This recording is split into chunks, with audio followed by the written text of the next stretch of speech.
ტრადიციად ექცა, როდესაც ოპოზიციონერი პოლიტიკოსები და გიორგი გახარიას პარტიის წევრები რაიმე პრობლემურ საკითხს წამოჭრიან კომიტეტის ოთახში, აუცილებლად უნდა გაიცინონ და აუცილებლად უნდა წარმოაჩინონ, თითქოს ეს კითხვა მნიშვნელოვანი, საინტერესო და პრობლემური არ არის. ეს ყველაფერი პარლამენტში უკვე ბოლო რამდენიმე ხანი არის, რაც გრძელდება და ქართულ ოცნებას უკვე ტრადიციად ექცა ამ ყველაფრის გაკეთება. იგივე მოხდა დღესაც, როდესაც სოფიო ხორგუანი საუბრობდა პრობლემებზე, ქართული ოცნების წევრები მას არაერთხელ აწყვეტინებდნენ საუბარს, საუბრის დროს რეპლიკებს ისროდნენ და იცინოდნენ და ცდილობდნენ წარმოეჩინათ თითქოს რაღაც პრობლემა ქონდა ამ დასმულ კითხვას და ახარვეს ეს კითხვა და ასე მიმდინარეობდა დღეს კომიტეტის სხდომა. ბოლოს სხვათა შორის კომიტეტის თავმჯდომარეც იყო ჩართული ამ ყველაფერში, ალუდა ღუდუშაური განსაკუთრებულად თავი გამოიჩინა მან და სოფიო ხორგუანს მიმართა, რომ თქვენი პატივისცემა საერთოდ ჯიბეში შეინახეთ და ცივი წყალი დალიეთო, იყო ასეთი რეპლიკები.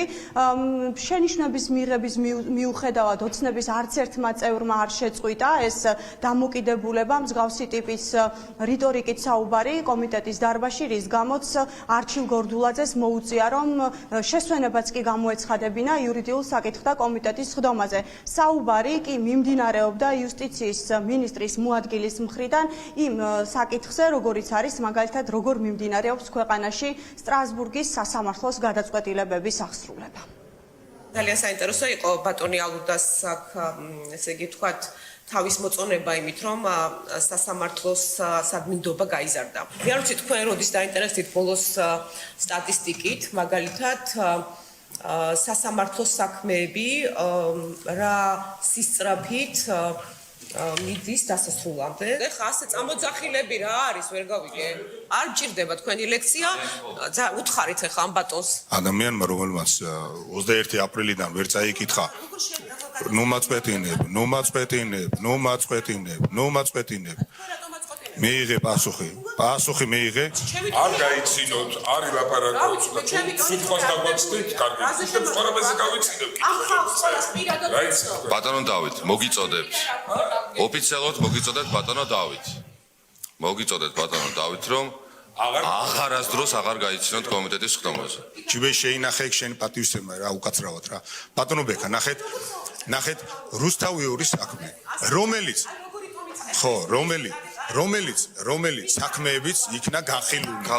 ქალბატონო სოფიო. ქალბატონო სოფიო. ბატონო. მე არ დავისწრებ. სადაც აი ესეთი დამოკიდებულება გაქვს. როდესაც თქვენთვის მე თქვენობით გელაპარაკებ. არასოდეს არ მიკადრებია იმაზე მეტი. რაც შეიძლება ამაკადრე მე მომართავდი სამჯერ ეხა რას მეუნები. არ არის ადამიანო გაგიტარებთ ეხლა რა. აგერ არის ხელმარჯვნის ცივი წყალი, შეგიძლიათ მიირთვათ.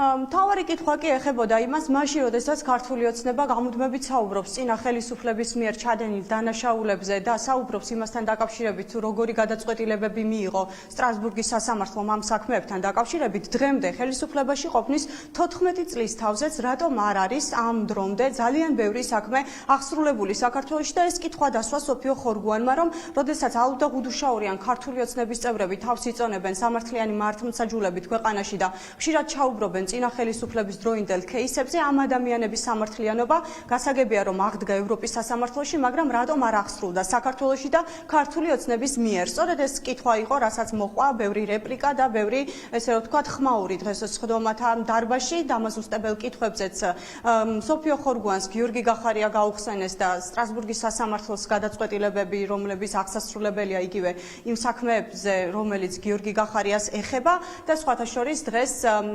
არჩილ გორდულაძემ თავადვე აღიარა, რომ ის არ არის დამოუკიდებელი და მიუკერძოებელი კომიტეტის თავმჯდომარე, რასაც მას კანონი ავალდებულებს. არჩილ გორდულაძემ თქვა, რომ კი ის არის მიკერძოებული კომიტეტის თავმჯდომარე, იმიტომ რომ პარტიას წარმოადგენს და მას ამის უფლება აქვს.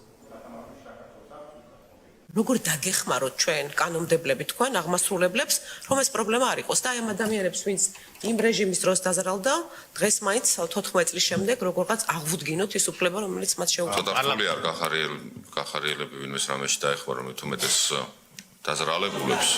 ეს პოლიტიკური დისკრიმინაცია თქვენი მხრიდან. პოლიტიკური ნიშნის დისკრიმინაცია? თქვენ მიუკენძოებელი უნდა იყოთ როგორც წამყვანი კომიტეტის მდოვრ. წამყვანი არ გახლავართ. დიახ, მაგრამ დიახ. შეფასებებისთვის შეგიძლია სხვადასხვა გამოყენება. როგორ გიკადრებთ? როგორ გიკადრებთ? მიკერძოებული ხარ, ეხლა პირდა გალბატონო სოფო, სანამ მე 40 დიახ, მიკერძოებული ვარ. პოლიტიკურ კუთხეზე წარმოადგენს ადამიანი, სახელმწიფო პოლიტიკურ თანამდებობას როდესაც იკავებს ადამიანი, იგი არის მიკერძოებული. დიახ. იურიდიულ საკითხთა კომიტეტზე იუსტიციის მინისტრის მოადგილეს უსმენდნენ. კითხვები იყო დასმული სტრასბურგის სასამართლოს გადაწყვეტილებების აღსრულებასთან დაკავშირებით და იმასთან დაკავშირებით, რატომ არის ასე გადატვირთული დღეს ქვეყანაში სასამართლოს სისტემა და მათ შორის რატომ ელოდებიან ადამიანები ზოგჯერ წლობით საკუთარი საქმეების განხილვას.